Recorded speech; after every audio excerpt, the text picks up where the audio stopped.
Welcome to the Divorce Duo. I'm one half of the Divorce Duo, John Knocklinger. I'm here with my fabulous co-host, Christina Previtt. Hi, Christina. That's right, Christina Previtt here. And this is our second show. So like we said last time, we're kind of new at this, so be kind. Although I will say, after our first show, we did get some reviews. And this is the first time I'm actually seeing these reviews, so let's see. New York Times. We were in the New York Times. Okay, maybe not. So, all right, let's start with my mother. My mother has a review. I know. Well, of course you were wonderful. Well, you would think so. She says, "I love the show, guys. I thought Christina was excellent." I mean, really. I can't even believe it. I can't disagree. Then I had a law school professor that heard the show, and he said, "Excellent content. However, as I've always told John, talk less and listen more." I mean, really. And we had a random guy, Roger, who posted something on Facebook and said, "I really enjoyed the show. Is Christina single?" I mean, yeah. We get that a lot too. So why don't you tell everyone about how we're going to do the shows moving forward? Yeah, so, after reviewing the show last time, we really don't want this to be boring to the people that are listening. We don't want you to feel like we're just reading the back of a shampoo bottle. So we're going to try to have a little bit more of a dialogue this time, because this show is really supposed to be for you. It's supposed to be of interest to you, something that you can relate to your life, that's interesting perhaps in your divorce, or maybe your neighbor's divorce, or just, common, ordinary, everyday knowledge about the divorce process, because we certainly know plenty of people that are getting a divorce, right, John? Oh, we do. And we really encourage you to send us questions, and you can send them on Twitter. We're at NJFamLaw, on Facebook at PNLawNJ, or you can email us at divorceduo@gmail.com. Please send us all your questions, and we will answer them during the course of the program. That's right, and we don't want this to just be dry legal information that we're just throwing at you. So tell us what you want to hear about. It doesn't necessarily have to be a specific point of law. It could be just something else about the process that you want us to talk about, and we'll incorporate it into the show. Sounds great. All right, so to start off, we're going to start our programs with a segment called What Are People Talking About? And this week, you'd have to be living under a rock not to have heard that U.S. Supreme Court Justice Scalia suddenly passed away. And it doesn't really have anything to do with family law necessarily. In fact, we wrote a blog on our website, centraljerseyfamilylaw.com, where you can read about what effect this has on family law. But that's not what we're going to talk about today. I just want to tell everyone two things. Number one, why does it matter that he's no longer on the court? Well, until he comes back, that just means there's only 8 people. And as we all know, you can divide 8 equally, so could be 4 and 4. So if there's 4 and 4 votes on the Supreme Court, that means nothing's going to happen. So it's really important from that perspective that moving forward until there's a 9th justice, nothing's going to happen. But that's not why I wanted to talk about this today. But Christina, to the average person, why would anyone care that Justice Scalia died? They really wouldn't. They really wouldn't care. Most people are probably like, who is Justice Scalia? What is this? No, it's a true story. We have our lovely legal assistant, Christine, who I love to death. One of my favorite things to do is to torture her about current events and to torture her about basic information like, I don't know, who's the vice president of the United States? And usually I get the blank stares every time I look, and, whatever. But and there's nothing wrong with that. So I thought it would be interesting. I'm going to just give everyone a couple of quotes that Justice Scalia actually said during the course of arguments in the Supreme Court. I just thought they were hilarious, and I cannot even believe that he said them, but he did. Here's the first one. Quote, "In a big family, the first child is kind of like the first pancake. If it's not perfect, that's okay. There are a lot more coming along." End quote. Yeah, I'm thinking he may have smoked a little weed recently. Next, quote, "What is a moderate interpretation of the text? Is it halfway between what it really means and what you would like it to mean?" End quote. And finally, my favorite of all the quotes. And the fact that a Supreme Court justice said this almost makes him a hero in my book, but for the fact that he was crazy. Quote, I even accept, for the sake of argument, that sexual orgies eliminate social tensions and ought to be encouraged, end quote. Yeah, so I think we know what he was doing in his spare time. Well, apparently smoking weed and thinking about sexual orgies. I mean, Or more than just thinking about it. So anyway, stay tuned for what goes on with that, which I'm sure you're going to hear all over the news shows to the point where you're going to get sick of it. But it's kind of interesting stuff. Well, I will say, I think Kanye West has gotten a little more press than Scalia has, Oh, yeah. which might be a little sad. Well, you know, for all of us that have $30 million in debt. No, It's very- 53, it's 53 million. 53, I'm sorry. I'm sure he can just ask his wife to help him out. Yeah. All right, so moving along, we're going to be doing top 10 lists of things during our show moving forward. And first top 10 list we have for you is about child support and emancipation. One of the most boring subjects that could possibly exist, but we're going to make it fun, aren't we, Christina? That's right. So why don't you get us started, Christina? All right, so number one, how is child support calculated? So I've probably answered this question about 5,000 times, and most of the time to the average divorcing couple, it's going to be by the New Jersey child support guidelines. And what that is basically we have a formula with their software that contains the formula, and it's very complicated. But we use the software because basically what we do is we plug in the numbers, we plug in the income figures for, mom and dad, and it basically just spits out a number based upon how many children you have, and it just gives you the number, and that's what it is. And you can play around with it a little bit. For instance, if somebody has mandatory union dues or mandatory retirement contributions, that can adjust the child support award slightly. But for the most part, it's really a very easy calculation, and you just plug in some numbers, and it gives you a figure. And there's not much room to play around with it generally. I was going to say, and that's what I love about it, is it's the one thing always where I can tell clients, it is what it is. You're not arguing about it. It is what it is. Whatever the program says it is That's what right. you're going to pay. And what I also love about it is it's the one area where we rely upon the program to calculate it, because I don't know about you, Christina, I did not go to college to be a mathematician. And unless I have a calculator, numbers scare the living crap out of me, and it's not going to happen without the program. That's right. The joke is lawyers went to law school because they didn't want to go to medical school and have to deal with math and science. Or they went to law school because they can't stop talking and they like to talk. And That's talk and right. talk Be and quiet talk now, and talk. John. Let's get on to number two. All right, number 2, how is income calculated? Sounds pretty simple, right? Well, you wouldn't believe the pages and pages of text in our rules about what constitutes income, and you also wouldn't believe why that people just don't understand it. I mean, income's your income from your job, obviously, but it also includes your bonuses, your overtime. It includes the second job that you have. In fact, we got a question on Facebook, is a part-time job included in income? Yeah, it's all your income. It's everything you earn. It's part of your income. If you go gambling in Atlantic City and you strike it big, guess what? You're going to be paying more in child support, because that will be part of your income now. Now, John, what do you think if somebody's arguing about, whether a husband's income is $90,000 or whether it's $100,000? Is that really worth arguing about? Of course not. That doesn't stop people from doing it, because people love to argue about anything and everything.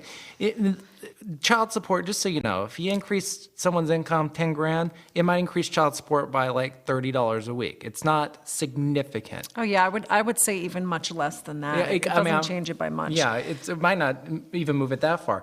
But you know what? Whenever people are self-employed, it gets a little bit more complicated, because Yeah. People that are self-employed can manipulate their income as much as they want. And obviously, if people get cash payments, contractors, landscapers, people that deal in cash, it gets a little bit more complicated. But for the most part, income's pretty simple. And there's like I said, pages and pages of boring text that show you exactly what constitutes income. Yeah, and just a point to make with the income figures is what I generally will do is if there's some question about whether husband's making 90 or 100 or there's some spread, I'll just sit down with my client and do a few different scenarios with the guidelines so they can see what the difference is, and then they can make a decision about, how important it is to them to continue to pay legal fees to dispute their income figure. So definitely start there. Well, that's particularly important, and we'll get to this later in our conversation, but child support usually changes several times over the course of a child's life because of changes in income, changes in how much time the kid's spending with everybody, changes in the cost of medical insurance, all different things. So fighting too much about it now is not really terribly a wise use of time because it's going to probably change a bunch anyway as you move forward. That's right. It's constantly a cost-benefit analysis. So number 3 is what expenses are included in the child support amount? There's an easy explanation for that. Again, the child support guidelines materials that you can get online provide what it actually covers. And, something we hear a lot, kind of as a joke, but sometimes not really as a joke, because I'll hear this often from clients is, my ex-wife is getting the child support and she's getting her nails done with it. She doesn't even spend it on the kids. Well, it's not supposed to be dollar for dollar that you take, $100 a week that you're getting as child support and you put it aside and you only spend it on the child.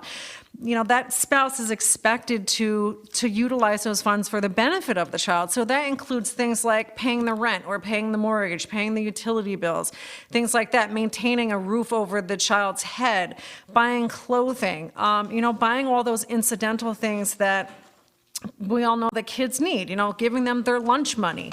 If they're going to a birthday party, for the next door neighbor, getting them a little gift. Those are all the things that are supposed to be included. Just to give you a list, what's actually written in the child support guidelines is some of what I just said: housing, food, clothing, transportation. That includes, tolls or registration, license fees, that sort of thing. Also, unreimbursed health care expenses. So that means that anything that's not covered by the medical insurance, there's already a small allowance built into the child support amount, which is $250 per year per child, and we're going to go over that a little bit more. Entertainment, like sporting events. Specifically written here, I'm going to read some of them: movie rentals, televisions, mobile devices, pets, hobbies, toys, video games. Those are just a few examples. Other miscellaneous items, I think, John, you posed to me earlier today, is, my daughter's blowouts every week. Are those included? And according to the guidelines, yes, it would be included. So what do you do if you want to have something else that maybe you consider to be an extraneous expense, maybe something that's a little more substantial? What do you do if you want an additional contribution to that? And what you can do is you can try to have that categorized as an extraordinary expense, and that does have to go through the court. So if you're in the midst of a divorce now and there is some extraneous expense, and I don't want to hear that it's, it is a blowout once a week. If it has to really be something. Well, what's an example? Well, we were just talking about if you were a dance mom. If there was some additional expense that really goes above and beyond just ordinary recurring expense, like for instance, something that we categorize often as an extraordinary expense are the children's extracurricular activities. Because if you have a child in hockey or cheer or dance, those in particular, they're pretty expensive. You can really spend a lot more money on that. I mean, you could be spending well in excess of the child support amount itself just on those things. So if you have something like that, you should be sure to bring that up while you're involved in the divorce proceeding. I really wanted to just say, I thought it was interesting when you were reading some of the things that are in the guidelines, just to see how outdated these are. Yeah. They include movie rentals and film processing. Yeah, whatever that means. I mean, well, remember in the old days where you actually had to take the film and get the pictures and processed? What were you, about 2 when that was happening, John? Yeah, maybe. I think what really ends up happening is parents typically agree to split extracurricular activities, no matter whether they're small or major, just so that you don't have to argue about what's included or not included, because quite frankly, it doesn't specify a dollar amount in here. It doesn't say That's right. extracurricular expenses up to a certain amount are included, and then after that, you have to pay for them. Social events.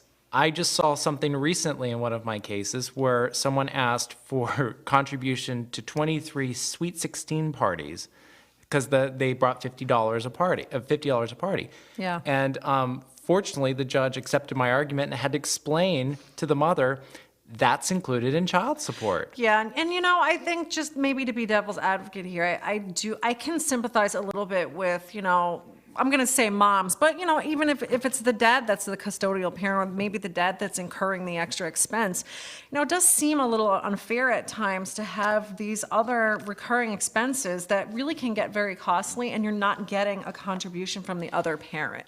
So what I'm seeing more and more often, I'm seeing a lot of these other kinds of things being brought up in the dialogue when you're negotiating the child support amount. Another thing that I see a lot lately are prom expenses, because that's really expensive, especially if it's your daughter that's going to the prom. You know, you have to buy a dress and get the hair done and the nails and the limo and all of that. It really gets very expensive. I know, and now the kids are staying down at these houses on down the shore, and you know all those Kids expenses. today. Kids today, insane. I mean, I don't know. I mean, it was different when we were growing up, very different. So number 4 on our list is what expenses are not included in child support.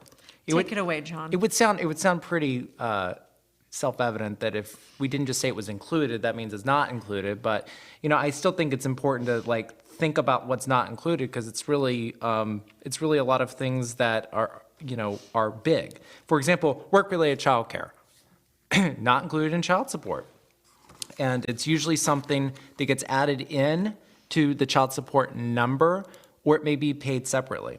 Anything above $250 a year in unreimbursed healthcare expenses, that's medical, dental, orthodontic. Orthodontic are the most argued about expenses, because every payer that I've ever met says, my kid doesn't need braces. And quite frankly, I haven't seen many kids that don't need braces. I mean, almost everyone needs braces, or could benefit from braces, let me put it that way. Vision, psychological. Psychological is another one we always fight about, but Christina's going to talk more about medical expenses in a minute. Private, elementary and secondary school. I mean, basically, if your kids were in private school when you were married and you had the money to do it, they're probably going to continue to be in private school after you get divorced. But if one parent all of a sudden wants the kids to go to private school, that's probably something that's not going to be ordered unless there's a specific reason for it. Nonetheless, it's not included in child support. And quite frankly, I think there's a bigger question of the uniforms and everything else you have to buy when you go to private school. Is that included in child support? Because child support covers clothing, or is it not? Those are the sorts of things that you get to look at your attorney and say, fight for me and get me the best deal, because we don't know the answer. I just had that issue recently, and that was discussed, and we did make special provisions for that, for the extra cost above and beyond the tuition. We've got tuition for college, fees, room and board, and transportation. Yes, college is not included in child support.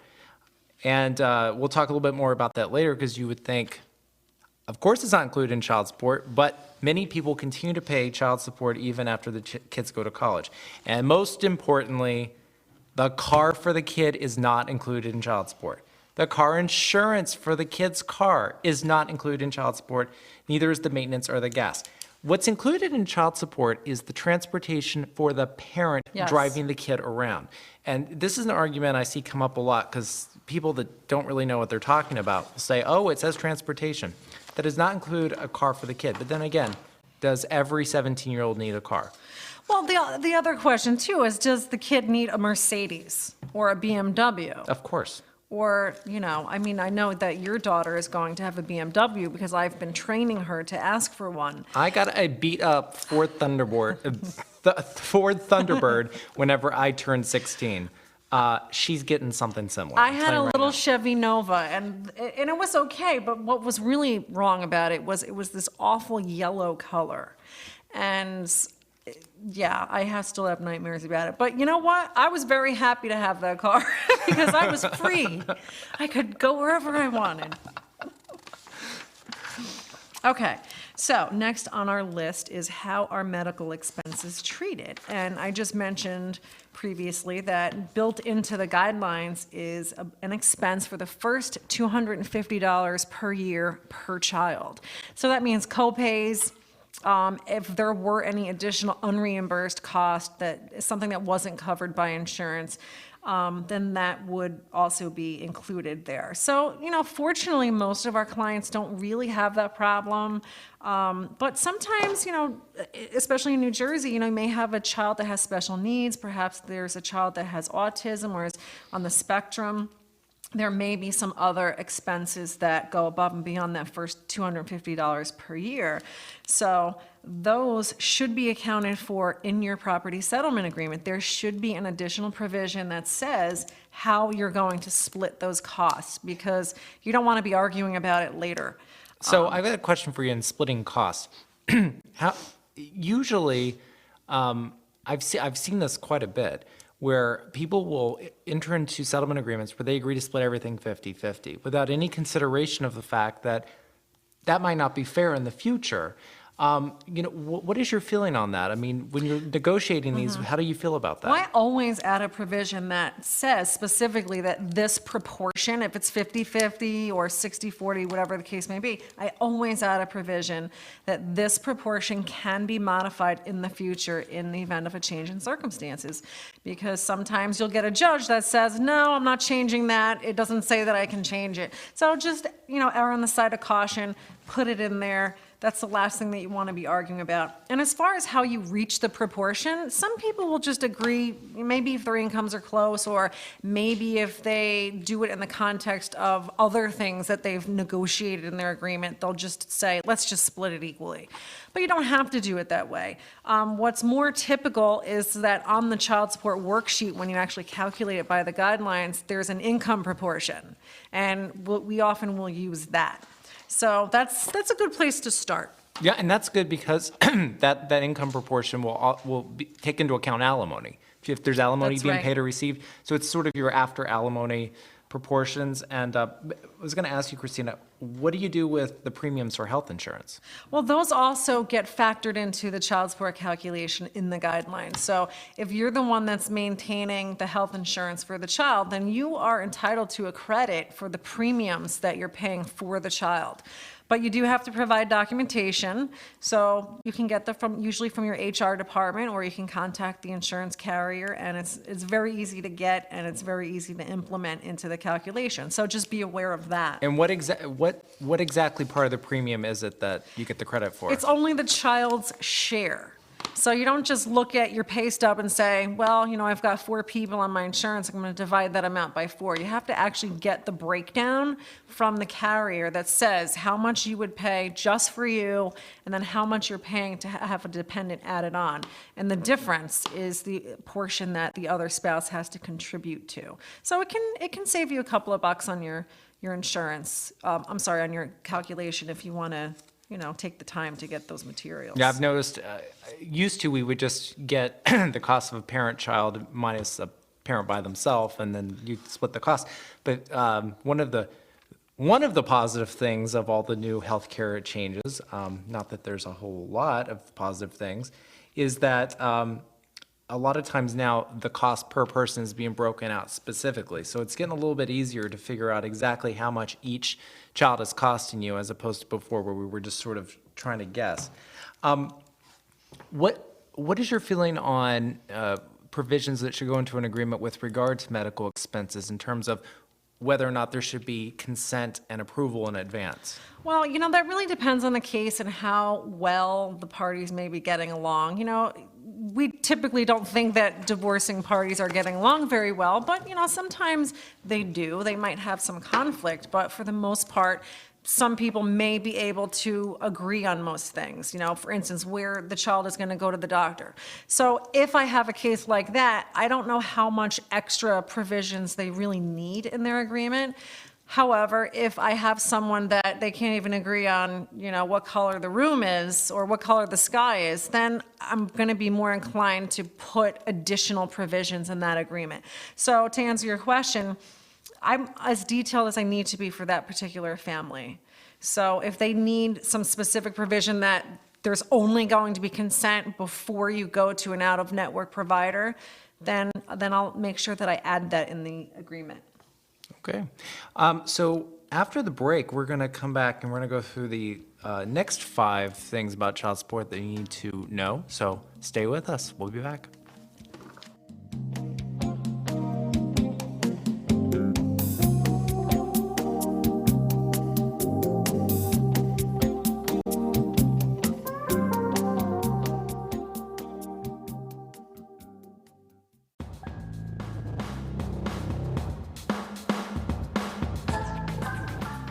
Join us on the first Thursday of each month for Network Lambertville in Lambertville, New Jersey, the most productive open networking group in our area. At Network Lambertville, we serve award-winning wines, this month from Sandcastle Winery in Irwina, Pennsylvania. A fully catered meal created by Bitter Bob's Barbecue of New Hope and fabulous desserts by Pudge Cakes of New Hope. Network Lambertville is held at Green Birdie Productions' Green Screen Studio at 21 Bridge Street in Lambertville, New Jersey. Open networking with wine and past appetizers starts at 6 p.m., with dinner served at 7:30 p.m. All networkers get 1 minute with a microphone to talk about their business to the group. There is no fee to join Network Lambertville, but we do ask for a $20 tax-deductible donation at the door to help cover expenses. Network Lambertville has over 450 members, but we do limit attendance to the first 50 guests. So please log on to www.networklambertville.com to sign up and for more information. See you at the next Network Lambertville on Thursday, March 3rd.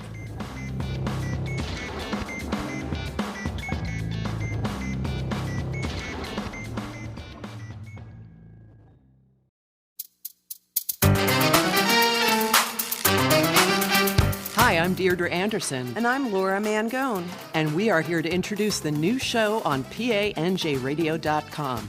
It's called Food for Thought. We'll be talking about restaurant reviews, restaurant pet peeves, catering nightmare stories, and a whole lot more. Starting on January 15th at 1 p.m. On PANJRadio.com.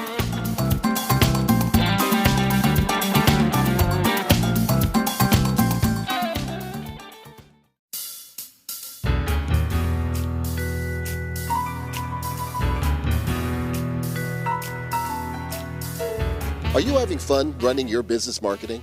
Or does online marketing and social media overwhelm you? Would you like to use Facebook, Twitter, Pinterest, Instagram, Snapchat, or LinkedIn, to name just a few online social marketing opportunities to market your business successfully?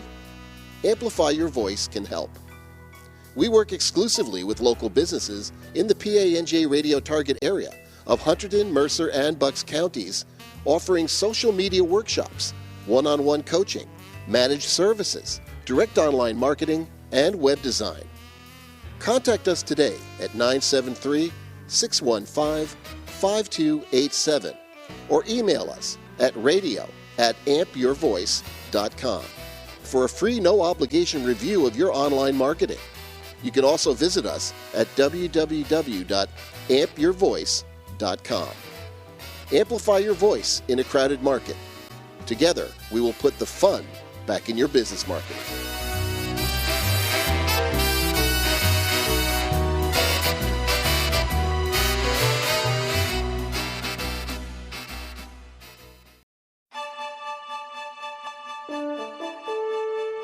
PANJ Radio serves Mercer, Bucks, and Hunterdon counties and the world, and we want to serve your business on our airways.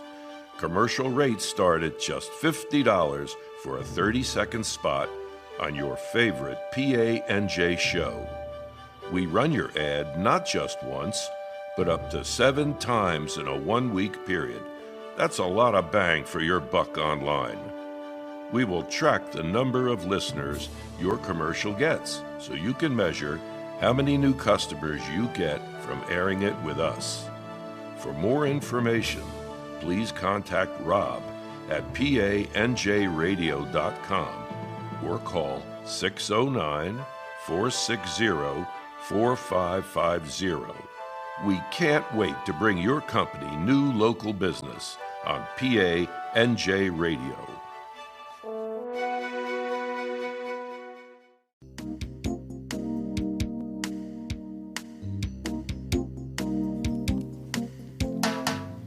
Okay, you're back with the divorced duo. Number 6 on our list is what happens if I stop working, or what happens if I lose my job? In this day and age, those are pretty important questions. Well, there's 2 kinds of stopping working. There's the kind where you just walk out the door and say, I've had enough, I'm not working anymore. And then there's the other kind where you're told, we'll send your stuff to you in a box, get out of here. So let's talk about the voluntary first. If you voluntarily quit your job and you just walk out, you're still paying child support based on what you were making before. It's happening.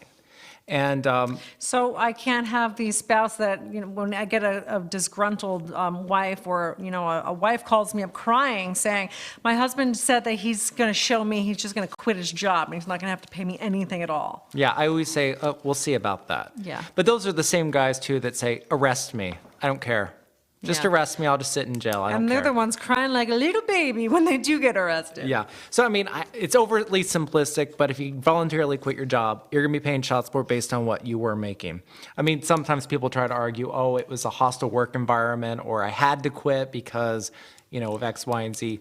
But they're going to have to really prove that. And I don't think a judge is really going to look too favorably upon someone that has a child that just voluntarily Yeah. stops working. And what I always say to people too is that people do sometimes seem to think that because they're not working, whether it's voluntary or not, that, suddenly they shouldn't have to pay child support. But my response is always, well, is your child going to stop eating just because you're not working? What would happen if you were still married? You'd still have these obligations. Yeah, I mean, what happens if you're still married? I know when I was in high school, my father got laid off for a year. What happened? My parents incurred a ton of credit card debt. Yeah. Because you can't just stop living because you lose your job. You've got to find a way to make it happen. And so when you're not living in the same household, the court's going to step in and make sure the kids can still eat. So if you involuntarily lose your job, you're laid off. Very simply, the first thing you need to know is under the new statute, you cannot even come to court for 90 days. And the whole idea behind that is temporary changes in your income aren't a basis to modify child support. So after 90 days, if you still don't have a job, you can come to court. But guess what? You're going to have to prove to a judge that you literally did everything you possibly could do to get a job. That's right. And then what does that entail? What do you have to show the court Well, to show that you did that? I mean, I always think that you really need to show that you sent out approximately 5 resumes a day and that you really showed that there's nothing out there. But that's not really the end of it. In the short term, the court's going to be looking at, okay, could you find a job similar to what you had before? But after you become unemployed for a longer period of time, you're going to be expected to sort of lower your salary expectations to get a job. Because you can still get relief from a court on a lower salary, but you can't just say, well, I was a vice president of, Morgan Stanley, and I didn't get another vice president role at another bank. At some point, you might have to become a teller or a mortgage broker or something else where you make a little bit less money, because you can't just sit around unemployed because you didn't get the same job All right, again. well, what about the guy? And, I'm going to stop harping on the guys. I feel like I'm beating the guys up today. But let's say I've got a mom who is a PhD or is an MD, and she just says, you know what, I don't want to do this anymore. I'm going to go be a teacher. And she goes and, cuts her income in half. What about that situation? Well, what I always tell everyone is you can do whatever you want to do. You can stop working, you can change positions, you can do whatever you want to do. But that doesn't mean your support's going to change. That doesn't mean that all of a sudden you're going to get to instead of being a surgeon making $500,000 a year, you're a professor at a medical school making $200,000 a year. You may be still paying child support based on $500,000 a year. So you can do whatever you want to do, but just keep in mind that it's not only your income. Because even if you make less income, the court can look at your other assets. They can look and see how much money do you have in your bank account? How much money do you have in your brokerage account? What do you have in your retirement accounts? What do you have access to in your home equity? Are there other sources of income to sort of So I think what to I'm the ground. hearing is that it's really an issue of voluntariness. So Yeah. if you're intentionally going out and finding some other job that, fulfills you on an emotional level, but now you're making $8 an hour when you were making $300,000 a year before, then that's really what the problem is, right? Yeah, you know what I always think of? You've seen Office Space before, right? Yes. So Peter, the main character in Office Space, he's working in the office and making presumably a decent income. And by the end of it, he's working at a construction site and he's all happy. Well, that's fine. He could work in a construction site and be happy and feel no worries in the world, but the less income isn't going to change your child support. You're still going to have to pay child support based on the higher number. So, but what happens if either party's income changes in their same job? Yeah, I get that a lot too. And really the question becomes, similar to what you were just talking about, the question really becomes, well, how much did the income go down? Or maybe if you're talking about someone whose income increased significantly, sometimes you might have the other parent that says, hey, wait a minute, you're making a lot more money. I think you should be paying me a little more. Really what the court's going to look at is, was there a substantial and a permanent change in circumstances? So whether you're talking about the income having gone up or down, that's really what the test is going to be. And, this could be different in front of 5 different judges. Everybody kind of has their own opinion about, well, is $5,000 a significant change in circumstances? Is $20,000 a significant change in circumstances? And I think the answer there is, at least what I have found, is that when it's child support, I think judges are a little more willing to adjust the child support amount for a smaller change in income than they are willing to change anything with respect to alimony. So would you agree with that? Oh, I would definitely agree with that. I think that I think that when judges are looking at child support, it's really all about the child. It's about, are they able to live a lifestyle that's commensurate or similar to the kind of lifestyle that the parents have. And so you really want, if a parent is making $10,000 more, you want to give the kids a little extra money, because in an intact family, if one parent makes $10,000 more, the kids might be able to get those $100 pair of sneakers that they weren't able to get before. That's right. Or they might get a little bit better, instead of Old Navy, maybe now they're buying Gap, or instead of Gap, now they're buying Banana Republic.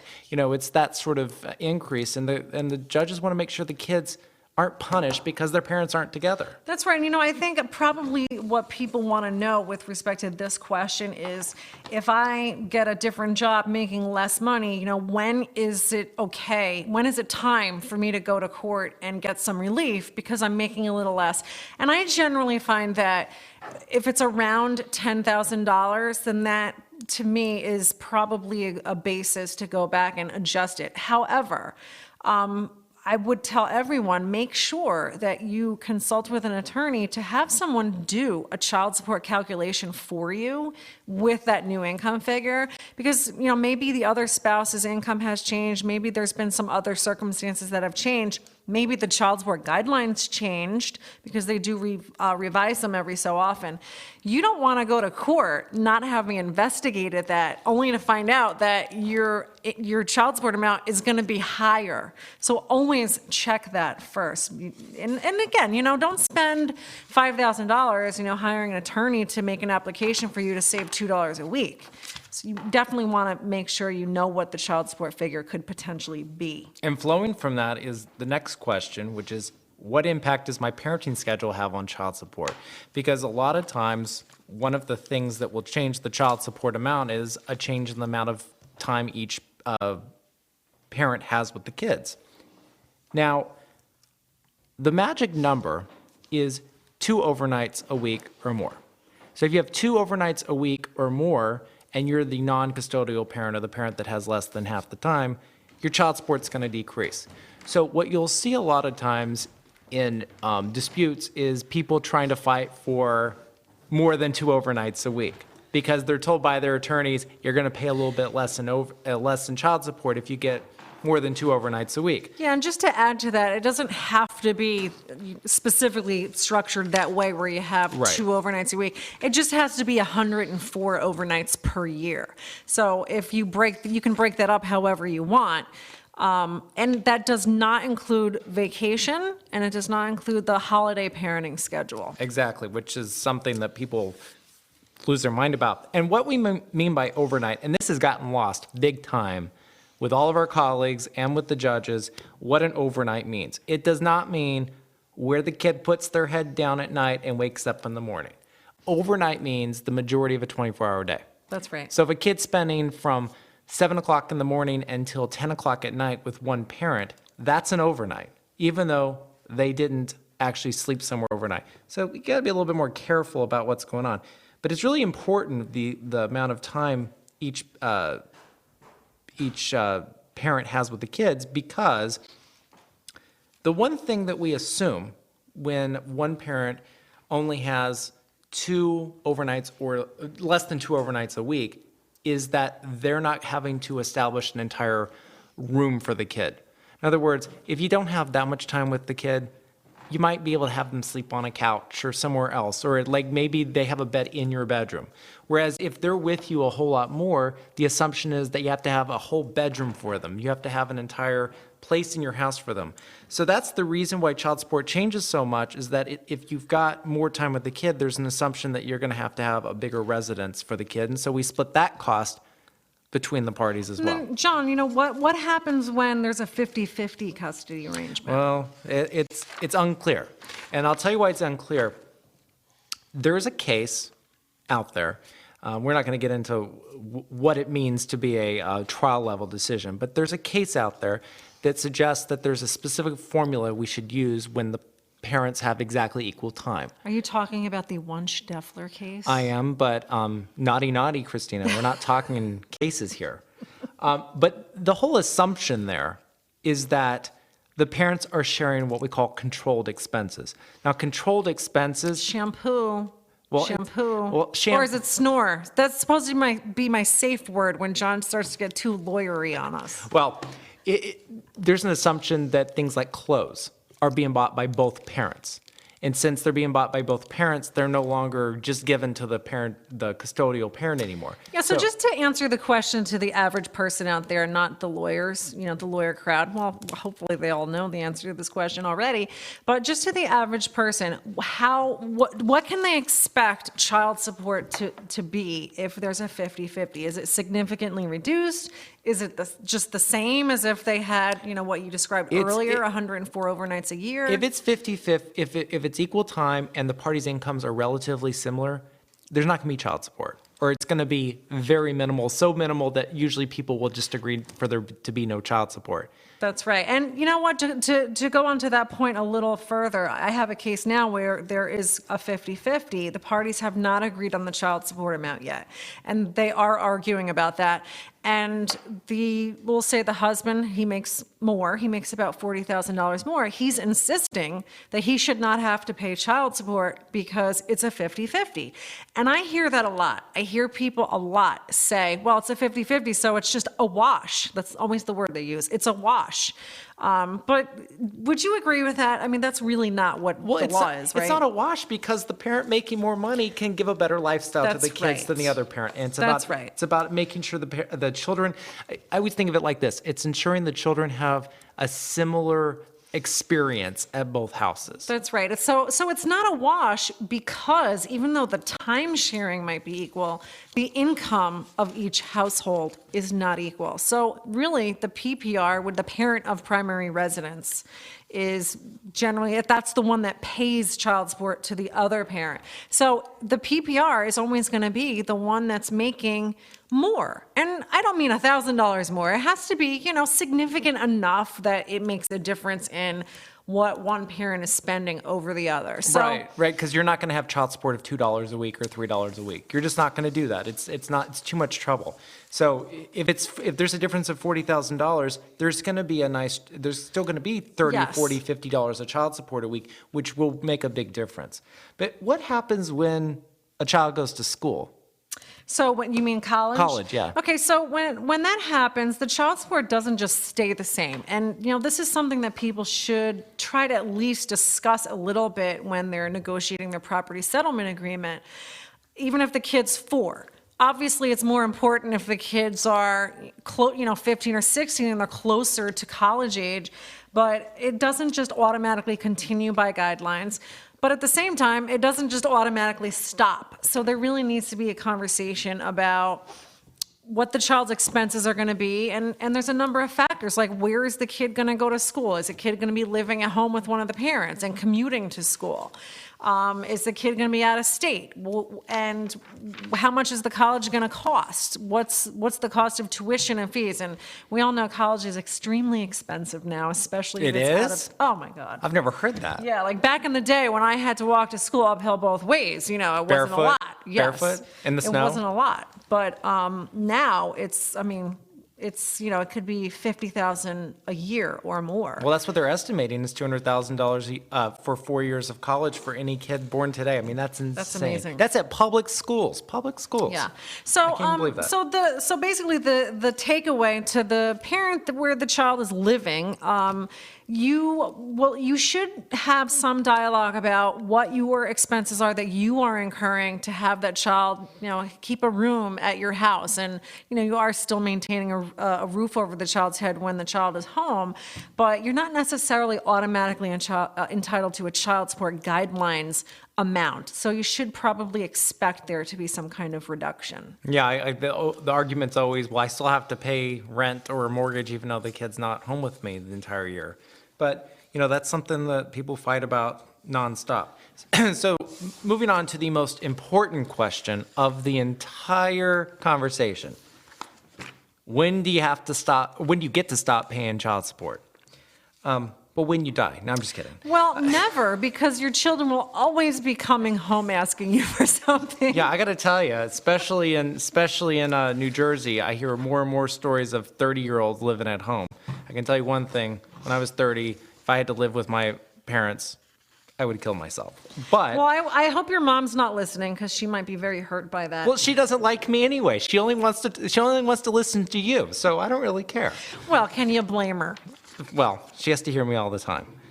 So, child support ends when your kid's emancipated. But since we're not going to talk about legal terms, I'm just going to tell you about the new law that was passed, which Christina and I have interpreted the way that I'm going to tell you. And I'll just tell you, some of our colleagues don't agree with us on this, but They're wrong. Yeah, we think they're wrong. But that being the case, the new law specifically says that child support terminates when your kid turns 19 years old, unless certain things are going on. Now, when your child turns 19, child support will end unless you receive child support and you actually go to court and you say it shouldn't terminate, and here's why. And some of the reasons why it might not terminate is the child's still enrolled in high school, so they're still in high school and they're 19. Child's going full time to college or another, technical school, community college, university, whatever the case is. The child has a physical or mental disability that existed prior to them turning 19 and is continuing after they're 19, or other exceptional circumstances. So the way that we're looking at this is that 19 is when child support terminates, unless there's some compelling reason to keep it going, and the parent that's receiving child support has to actually come to court and get an order saying child support should continue. So how about this, John? If I'm a mom and I'm the custodial parent and I've got a child now that, let's say, is going to a community college or some other college and is about to turn 19, do I have to be concerned, and what do I have to do, if anything? If you have a settlement agreement that already says your child's only going to be emancipated after they graduate from college, you don't need to be concerned at all. Because one thing about this statute is if you already have an agreement or an order that says when emancipation is going to occur, that controls. But let's assume you don't have anything saying when your child's going to be emancipated. Under the statute, when it goes into effect, and it doesn't go into effect, I think, until early 2017. So people have a little bit of an opportunity to start to understand what happens here. Once your child is 19, turns 19, even if they're in college, if your child support goes through the probation department, they're going to send you something saying, is your child in school? And if they are, you're going to send them some kind of proof. And once they receive the proof, they'll likely present it to a judge and continue the child support without you having to take any action. If you're getting your child support directly from the other parent, under this law, they have the right to just stop paying child support at age 19. When their child turns 19, you would have to actually come to court and say, child support should continue, and here's why. Now, So is that a good reason for a mom or, whoever's receiving the child support? Is that a good reason for them to make it payable through probation? Absolutely, absolutely. I think child support should always go through probation for that reason, and for the reason that if the other parent's not paying for whatever reason, probation can take enforcement against them. You don't have to worry about it.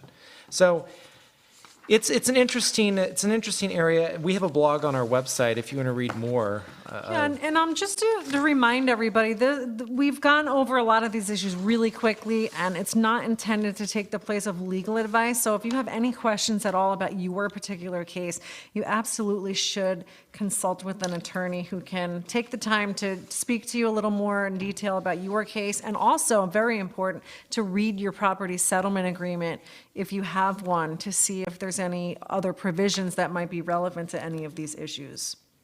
All right. That was fun. That was so fun. I've never had so much fun. Well, let's move on to our war story.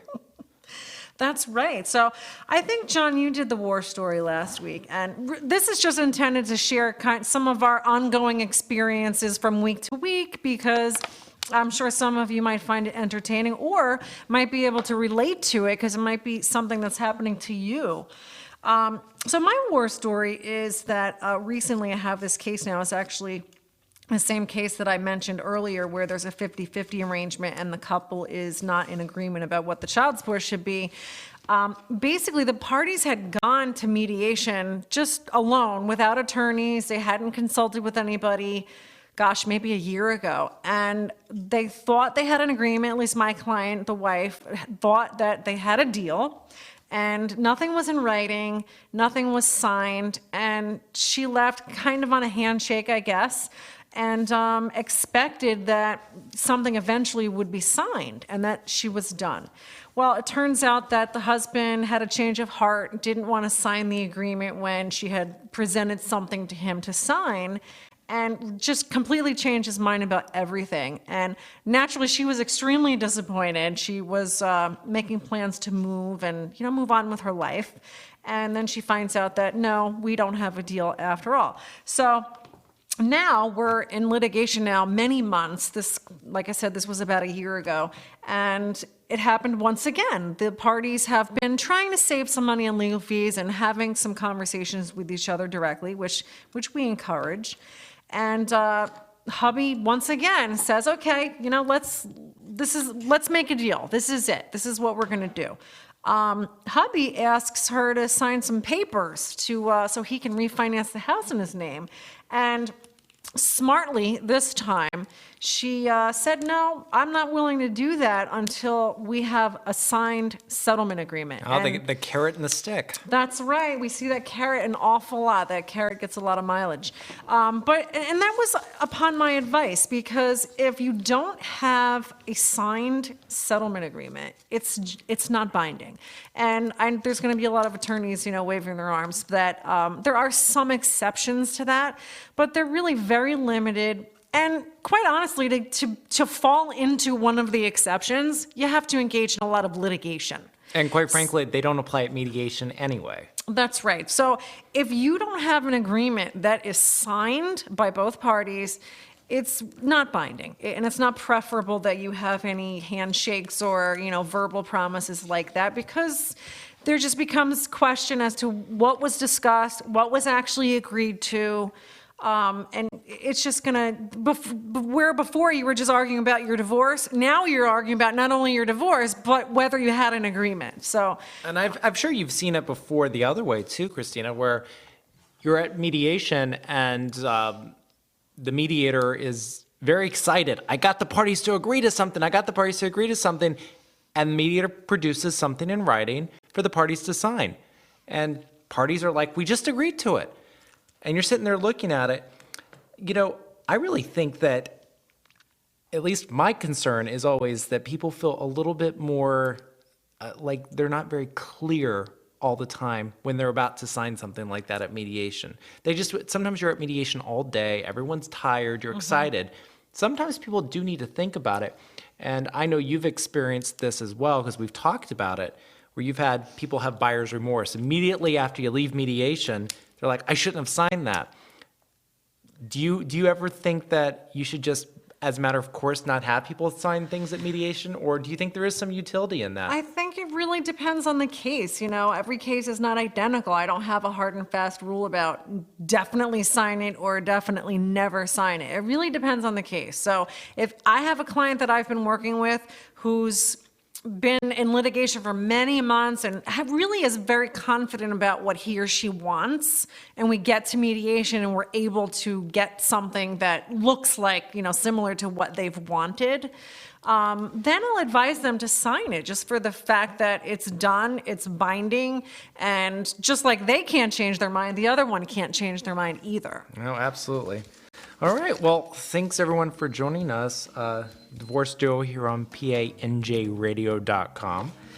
Join us next week, where we're going to actually give you some bits of advice on actually being a smarter client and not costing you as much money in your divorce. See you then.